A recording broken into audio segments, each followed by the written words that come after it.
ఓం నమ శివాయ. నమో నారాయణాయ. ఓం శ్రీ కర్మ నివారణ కాల భైరవాయ నమో నమః. ఓం వజ్రణకాయ విద్మహే తీక్ష్ణ దగ్గుస్థాయ ధీమహి తన్నో నవనారసింహస్వామి ప్రచోదయాతు.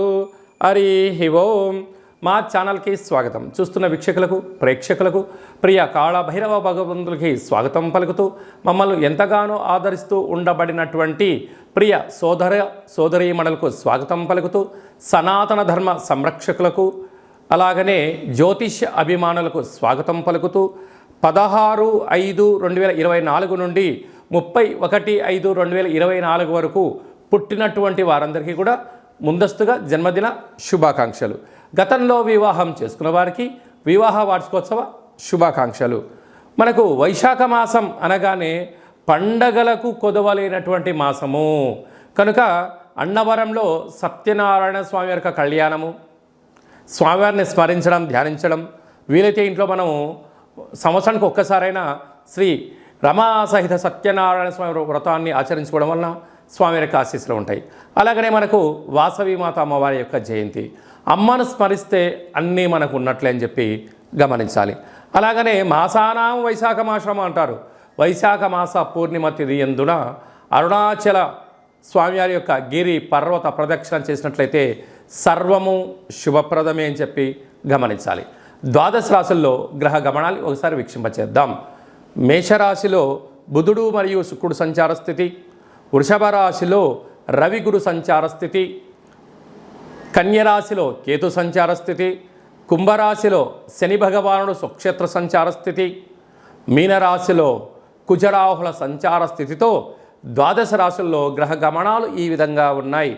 12 సంవత్సరముల తర్వాత శుక్ర భగవానుడు స్వక్షేత్రమైనటువంటి వృషభ రాశిలోకి ఈ 20వ తారీఖున మే నెలలో సంచరించడం జరుగుతుంది. అక్కడ విశిష్టత ఏమిటయ్యనగా 12 సంవత్సరముల తర్వాత దేవగురు బృహస్పతి వృషభ రాశిలో సంచారం చేయడం, గురు శుక్రులు అక్కడే సంచారం చేయడం, అక్కడే రవితో కలిపి ప్రయాణం చేయడం అనేటువంటిది ఒక రకమైనటువంటి గ్రహ సంచార స్థితి అని చెప్పి గమనించాలి. మీనరాశి వారికి 12 సంవత్సరాల తర్వాత శుక్ర భగవానుడు తన స్వక్షేత్రమైన వృషభ రాశిలో గురువుతో కలిపి సంచారము తృతీయంలో సంచారం చేయనప్పుడు ఎలాంటి ఫలితాలు ఉంటాయో ఈ వీడియోలో సవివరంగా సంపూర్ణంగా తెలుసుకుందాం. మీనరాశిలో ఏ నక్షత్రాలు వస్తాయనగా పూర్వాభాద్ర నక్షత్రంలోని చివరి పాదమైన 4వ పాదము, ఉత్తరాభాద్ర నక్షత్రంలోని 4 పాదాలు, రేవతి నక్షత్రంలోని 4 పాదాలు కలిపితే మీనరాశి. చాలామందికి పుట్టినటువంటి కాల సమయంలో డేటా బర్త్లు లేనటువంటి కారణం వలన పేరు యొక్క మొదటి అక్షరాన్ని అనుసరిస్తూ ఆ రాశిని తెలుసుకునే ప్రయత్నం చేద్దాం. ది, దుమ్, శం, ఝ, ధ, దే, దో, చ, చి అక్షరాల వారందరూ కూడా మీనరాశి జాతకులే. మీనరాశి యొక్క అధిపతి దేవగురు బృహస్పతి కనుక వీరికి ఒకవైపు ఏళ్లనాటి శని ప్రారబ్ధ సంచార స్థితిలో ఉండడం, రాశిలోనే కుజుడు సంచారం చేయడం, కుజదోష ప్రభావం కారణం అక్కడే రాహు కూడా సంచారం చేయడం వలన కొన్ని విషయాల్లో మాయా అనేటువంటి కనపడుతూ ఉంటుంది. ఎవరైనా మీకు ఏదో పని చెప్తున్నారనుకోండి, నా పైన అధికారం చెలాయిస్తున్నారని చెప్పి మీరు అనుకోవడం, లేదంటే మీరైనా ఒక పని ఎవరికైనా అప్పచెప్పారు, వాళ్ళు సక్రమంగా చేయకపోవడం, నాకు బాధ్యత లేదు అనేటువంటి పరిస్థితి ఉండడం వల్ల అంటే ఎక్కడో తెలియనటువంటి ఒక చిన్న కొద్దిపాటి డిస్టర్బెన్స్ ఉండే పరిస్థితి చాలా అధికంగా ఉంటుంది. అలాగా విశేషంగా 2వ స్థానంలో బుధ శుక్ర సంచార స్థితి ఉండడం వలన వస్తువులు, బంగారు ఆభరణాలు, విలాస వస్తువులు, కార్లు, బంగ్లాలు, ఫామ్ హౌస్లు, సువర్ణ ఆభరణాలు, వజ్ర వైడూర్య మరకత ఆభరణాలు కొనుగోలు, క్రయ విక్రయాలు యోగదాయకంగా ఉంటుంది. తృతీయంలో 12 సంవత్సరాల తర్వాత శుక్ర భగవానుడు గురువుతో కలిసి ఉండడం వలన అక్కడే రవిచేత హస్తగతం అవ్వడం వలన తల్లిదండ్రులతో, అన్నాదమ్ములతో, అక్కా చెల్లెలతో పార్ట్నర్షిప్ వ్యవహార కార్యక్రమం నడిపించే వారు ఎంతో జాగ్రత్త అవసరం సుమా. లేకపోతే విడిపోవడము, గొడవపడము, పోలీస్ స్టేషన్లో అనేక రకాల ఇబ్బంది అయ్యే పరిస్థితి చాలా అధికంగా ఉంటుంది. అదే కాకుండా సప్తమంలో కేతు సంచార స్థితి, వ్యయంలో శని భగవానుడు స్వక్షేత్రకంగా సంచారం చేయడం వలన మీ జన్మ నక్షత్రం రోజున, అష్టమి రోజున, పూర్ణిమ తిథి యందున ఎలాంటి పన్నులు పెట్టుకోకుండా వాయిదా వేసుకోవడం ఉత్తమము. అనేక రకాలుగా అవకాశాలు ఉండినను మీరు సద్వినియోగపరచుకోలేకపోతున్నారు. అనేక రకాలుగా విజయానికి దగ్గర అయ్యే పరిస్థితి మధ్యలో ఆటంకాలు ఉన్నట్లయితే విజయం కోసం మీరు ఎంత బరువు అయితే ఉంటారో అంత బరువు కలిగిన ఉప్పును తులాభారంగా చేసుకొని ఆ ఉప్పును నీటిలో పోసి మహాదేవుడికి రుద్రాభిషేకం చేసుకొని కాళభైరవ స్వామికి ఆశీస్సులు పొందగలిగినట్లయితే అన్నింటా విజయం మీ సొంతం. సువర్ణ అధ్యాయానికి స్వాగతం పలుకుతూ రాబోయేటువంటి బంగారు భవిష్యత్ కాలానికి మీ సొంతం అవుతుందని చెప్పి గమనించాలి. మే నెలలో మనకు 16వ తారీఖు నుండి 31వ తారీఖు వరకు ముఖ్యమైనటువంటి పండుగల గురించి క్లుప్తంగా సవివరంగా సంపూర్ణంగా తెలుసుకుందాం. మనకు 16వ తారీఖున వైశాఖ మాస శుక్లపక్ష అష్టమి గురువారం మఖా నక్షత్ర సందర్భంగా, అలాగనే 23వ తారీఖున వైశాఖ మాస పూర్ణిమ సందర్భంగా 31/5/2024 వైశాఖ మాస బహుళపక్ష అనగా కృష్ణపక్ష అష్టమి శుక్రవారం శతభిష నక్షత్ర సందర్భంగా మనము కాళభైరవ స్వామిని స్మరించడం, ధ్యానించడం, కాళభైరవ స్వామికి ఒక ముడుపు కట్టడం, అలాగనే కూష్మాండ దీపాన్ని పెట్టుకోవడం, కాళభైరవ స్వామివారిని స్మరించడం మనకు యోగం అని చెప్పి గమనించాలి. కలియుగ కాలంలో కాలాన్ని శాసింపజేసే శక్తి కేవలం కాళభైరవ స్వామివారికే ఉంటుంది. కనుక కాలం మనకు అనుకూలించాలన్నా అంటే విద్యార్థులు బాగా చదువుకొని పరీక్ష రాసి ఉత్తీర్ణత సాధించాలనుకున్నా, బాగా చదివినటువంటి స్టూడెంట్స్కు మంచి ఉద్యోగం రావాలనుకున్నా, వివాహం కావాలనుకున్నా, సత్సంతాన సౌభాగ్య స్థితి కావాలనుకున్నా, వృత్తి ఉద్యోగ విదేశీయాన రాజకీయ వ్యాపార రంగ సేవా కార్యక్రమాల్లో చురుకుగా పాల్గొనడం, విజయాన్ని సాధించగలగాలి అన్నట్లయితే కళౌ కాళభైరవ అంటారు. కలియుగ కాలంలో కాళభైరవ స్వామిని స్మరించడం వలన సకల భూత ప్రేత పిశాచ బ్రహ్మర యక్షర యమదూత శాకిని డాకిని గ్రహబంధనాలు సంచిత ప్రారబ్ధ ఆగమిక కర్మలు తొలగిపోయి నరదృష్టి నివారణ కలిగి అన్నింటా విజయం, అన్నింటా విశేషమైనటువంటి వ్యాపార ఆకర్షణ, విద్యాకర్షణ, జ్ఞానాకర్షణ కలిగి జీవితం సువర్ణమయం అవుతుందని చెప్పి గమనించగలగాలి. వీలైతే మీరు ఇంట్లో కాళభైరవ స్వామికి పూజా కార్యక్రమం ఆచరించుకోండి. కుదరలేదు మన యొక్క దేవాలయంలో 4 మంగళవారాలు, 4 శనివారాలు, శుద్ధాష్టమి, పూర్ణిమ, బహుళాష్టమి సందర్భంగా ఒక్కొక్క నెలలో ఒక్కొక్క కాళభైరవ స్వామి వారు ఉంటారు. కాళభైరవ స్వామి వారి యొక్క పూజ, కాళభైరవ స్వామి యొక్క సౌభాగ్య ముడుపు, కాళభైరవ స్వామికి కూష్మాండ దీపము, హోమ కార్యక్రమాలు చేయించి ఆసక్తి గలవారు ఈ కేంద్రమును సంప్రదించినట్లయితే మీకు ప్రత్యేకంగా వాట్సాప్ కాల్ ద్వారా, వీడియో కాల్ ద్వారా పూజ చేయించి స్వామి యొక్క ప్రసాదాన్ని మీకు అందజేయడం జరుగుతుంది. ఆసక్తి గలవారు ఈ కేంద్రమును సంప్రదించి మీ గోత్రనామాలను నమోదు చేసుకోగలరు. ఇంకనూ మనం విజయం సాధించగలగాలి అన్నట్లయితే కాళభైరవ స్వామి వారి యొక్క పాత్ర ఇది స్వర్ణాకర్షణ కాళభైరవ అక్షయ పాత్ర అంటారు. అక్షయం అనగా నశించబడినటువంటిది. ఇందులో రాసులు 12 ఎలా ఉంటాయో 12 రాసులను ఇందులో అచ్చు వేయడం జరుగుతుంది అని చెప్పి గమనించాలి.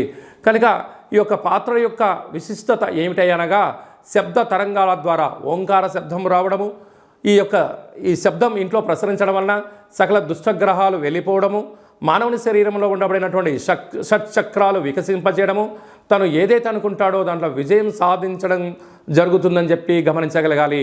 గృహంలో నివసిస్తున్నటువంటి జ్యేష్ఠాదేవి ఈ శబ్ద త్వరితకి బయటికి వెళ్ళిపోయి గ్రామ, రాష్ట్ర, దేశ, ప్రపంచ స్థాయిలో సంచరిస్తూ ఉండబడినటువంటి ధనలక్ష్మీదేవి అమ్మవారు గృహంలోకి స్వాగతం పలుకుతుందని చెప్పి గమనించాలి. ఈ పాత్రను ఎలా ఉపయోగించాలో ఒకసారి గమనిద్దాం. ఓం కాళభైరవాయ నమః. హరి ఓం.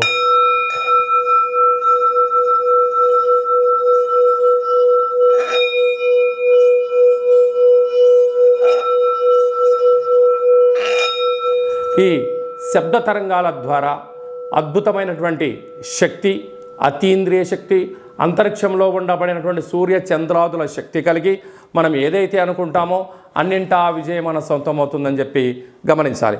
ఈ అక్షయ పాత్రతో పాటు కాళభైరవ స్వామి యొక్క పిరమిడ్ని, డాలర్ని, కంకణాన్ని ఏర్పాటు చేయించి మీకోసం ప్రత్యేకంగా కాళభైరవ హోమ కార్యక్రమం చేయించి వీడియో కాల్ ద్వారా చూపించి నక్షత్రాలు 27 ఎలా ఉంటాయో 27 రకాల వస్తువులతో దిష్టి తీయించి మీకు మంచి ఐశ్వర్యాన్ని ప్రసాదించడం జరుగుతుంది. కనుక ఆసక్తి గలవారు ఇంటింటా కాళభైరవం అనేటువంటి అక్షయ పాత్ర కార్యక్రమంలో పాల్గొందాం. ఐశ్వర్యాన్ని సొంతం చేసుకుందాం, అష్ట కష్టాలను దూరం చేసుకుందాం. అదే కాకుండా మీ వ్యక్తిగత జాతకం తెలుసుకోవాలనుకుంటున్నారా? మీ పేరు, పుట్టినటువంటి తేదీ, నెల, సంవత్సరం, సమయం మీరు రాసి పంపించినట్లయితే 100 సంవత్సరాల జాతకాన్ని వ్రాసి పంపించి మీరు పుట్టినప్పుడు గ్రహ గమనాలు ఎలా ఉన్నాయి, ప్రస్తుతం ఎలా ఉంటున్నాయి, రాబోయే కాలంలో ఎలా ఉండబోతున్నాయో సవివరంగా సంపూర్ణంగా తెలియజేయడం జరుగుతుంది. చాలామందికి పుట్టినటువంటి కాల సమయంలో డేటా ఆఫ్ బర్త్లు లేనటువంటి కారణం చేత పేరు యొక్క మొదటి అక్షరాన్ని అనుసరిస్తూ రమణ శాస్త్రం ద్వారా మీకు రాశిని తెలియచేస్తూ కాళభైరవ ఉపాసన చేత భూత, భవిష్యత్, వర్తమానాన్ని తెలియజేయడం జరుగుతుందని చెప్పి గమనించాలి. ఆసక్తి గలవారు ఈ కింది నెంబర్ని అపాయింట్మెంట్ తీసుకొని సంప్రదించగలరు. అలాగా మీకు పుట్టినటువంటి పిల్లలకు మాసంలో ఏ మాసంలో పుడితే ఎలాంటి పేర్లు పెట్టుకోవాలి, ఆ యొక్క నక్షత్రంలో ఉన్న ఆధ్యాత్మికమైనటువంటి పేర్లను సూచించడం జరుగుతుంది. మీ అబ్బాయి కానీ అమ్మాయి కానీ వివాహం అవ్వడం లేదా, జాతకంలో ఎలాంటి యోగాలు ఉన్నాయి, ఎలాంటి దోషాలు ఉన్నాయో తెలుసుకొని ఆ వివాహ ప్రయత్న కార్యక్రమంలో విజయం సాధింపచేయడము, అదే కాకుండా వచ్చేటువంటి వధువు వరుడు యొక్క గ్రహమైత్రి పరిస్థితి ఎలా ఉంటుంది, వీరికి కలిగే అద్భుతాలు గ్రహయోగాలు కూడా తెలియజేయడం జరుగుతుంది. గతంలో వివాహమైన దంపతులు తరచుగా గొడవపడడం కానీ ఇబ్బందులు పడుతున్నట్లయితే ఆ స్వల్పమైనటువంటి కాళభైరవ ఉపాసన చేత పేరులో స్వల్పమైనటువంటి మార్పు చేయడం వల్ల శ్రీ పార్వతీ పరమేశ్వరులు ఎలా కలిసి ఉంటారో అలా విధంగా మీకు ఆధ్యాత్మిక సలహాలు సూచనలు కూడా ఇవ్వడం జరుగుతుంటుంది. అలాగే చాలామందికి కాళభైరవ స్వామివారి యొక్క పూజ ఎలా చేసుకోవాలి, కాళభైరవ మంత్ర ఉపాసన ఎలా చేయాలో అనుకుంటున్న వారందరికీ కూడా మన యొక్క దేవాలయంలో కాళభైరవ ఉపాసన మీకు ఇస్తూ, సాధన చేయిస్తూ, కష్టాలను దూరం చేయిస్తూ, ఐశ్వర్యం దగ్గర చేసే ప్రయత్నం జరుగుతుంది. కనుక మనమందరం కూడా కాళభైరవ స్వామిని స్మరిద్దాం, కష్టాన్ని దూరంగా చేసుకుందాం, ఐశ్వర్యానికి స్వాగతం పలుకుదాం. అందరిపైనను వైశాఖ మాసంలో శ్రీ రమా సహిత సత్యనారాయణ స్వామి యొక్క ఆశీస్సులు, వాసవీమాత అమ్మవారి యొక్క జయంతి ఆశీస్సులు, వైశాఖ మాస పూర్ణిమ ఆశీస్సులు, లక్ష్మీ నరసింహస్వామి యొక్క జయంతి ఆశీస్సులు ఉండాలని కోరుకుంటూ ఆశీర్వచనం. ఓం శతమానం భవతి శతాయు పురుష సతేంద్రియ ఆయుష్యేవేంద్రియే ప్రతిష్టతి ధనం ధాన్యం బహుపుత్రలాభం శత సంవత్సరం దీర్ఘమాయు. సర్వే జనా సుఖినో భవంతు, లోకా సమస్తా సుఖినో భవంతు. సర్వం శివార్పణమస్తు. ఈ వీడియో మీకు నచ్చినట్టయితే లైక్ చేయండి, షేర్ చేయండి, మా ఛానల్ని సబ్స్క్రైబ్ చేసుకోండి.